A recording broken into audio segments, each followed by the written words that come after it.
Nếu Gucci nổi tiếng với lại Horsebit, Louis Vuitton thì có Initial, Versace lại khiến người ta nhớ ngay đến biểu tượng Medusa huyền thoại.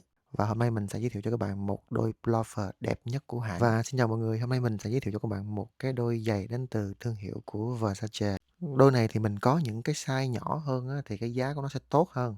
Còn riêng em này thì mình order riêng á mọi người, giá nó sẽ cao hơn một xíu nha. Đây là một thiết kế mang đậm DNA của Versace. Cái điều đầu tiên mà thu hút ánh nhìn á là chắc chắn là phần logo Medusa màu vàng nổi bật ngay ở phía trước thân giày. Đây không chỉ là một logo thương hiệu mà còn là một cái biểu tượng gắn liền với lại Versace trong rất là nhiều thập kỷ rồi. Lấy cảm hứng từ một cái hình tượng thần Medusa ở trong thần thoại Hy Lạp, đại diện cho sức hút và quyền lực. Toàn bộ phần upper được làm từ da bê cao cấp 100%. Da rất là mềm, bề mặt mịn và lên form cực kỳ sang.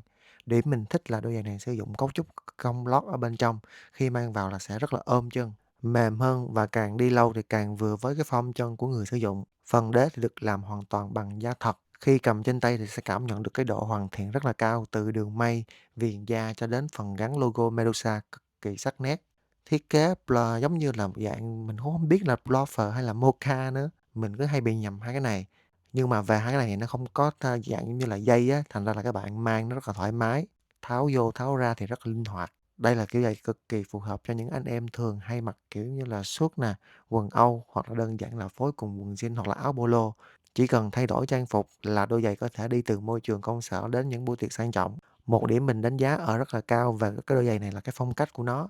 Versace là không có hướng đến sự tối giản tuyệt đối mà nó luôn có một cái sự chi tiết nổi bật để tạo một cái dấu ấn. Với cái mẫu này, chính cái logo Medusa màu vàng đã tạo nên cái sự khác biệt nhưng vẫn giữ được cái vẻ lịch lãm. Về cảm giác mang thì form giày này khá là chuẩn size, nó ôm chân rất là tốt và nó không có quá nặng.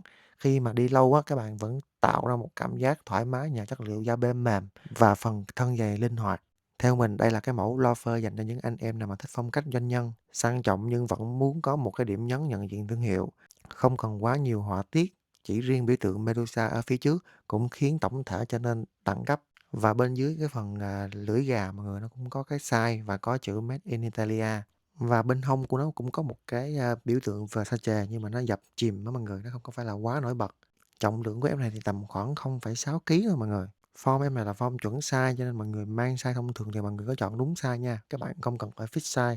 Và một cái điều mà mình thấy nó cũng hơi bị lấn cấn một cái nữa là nhiều bạn sẽ không có rõ về size của mình.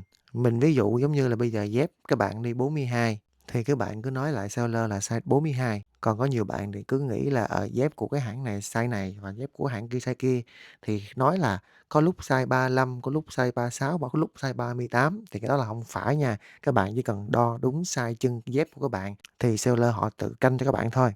Và hiện tại thì cái size 39 nó sẽ rất là mắc tại vì mình sẽ order ở giá cao lắm. Còn những cái size khác nó rất là rẻ. Ví dụ như 40, 41, 42, 43 thì những em đó mình đang có sẵn. Và nếu bạn đang tìm một cái đôi pullover có chất liệu cao cấp, hoàn thiện tinh xảo, thiết kế vượt thời gian, dễ phối đồ thì cái em Versace Medusa Leather là một sự lựa chọn đáng để cân nhắc.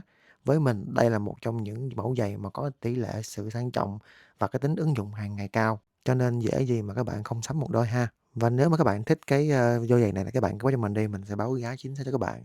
Nếu mà người thích cái video này, mọi người thích cái đôi giày này, mọi người nhớ một like, nhớ subscribe kênh YouTube của mình, bấm chuông thông báo cái bên để nhận thông báo của mình. Nhớ cho mình một tim ở bên TikTok nha. Rồi bye bye tụi mọi người.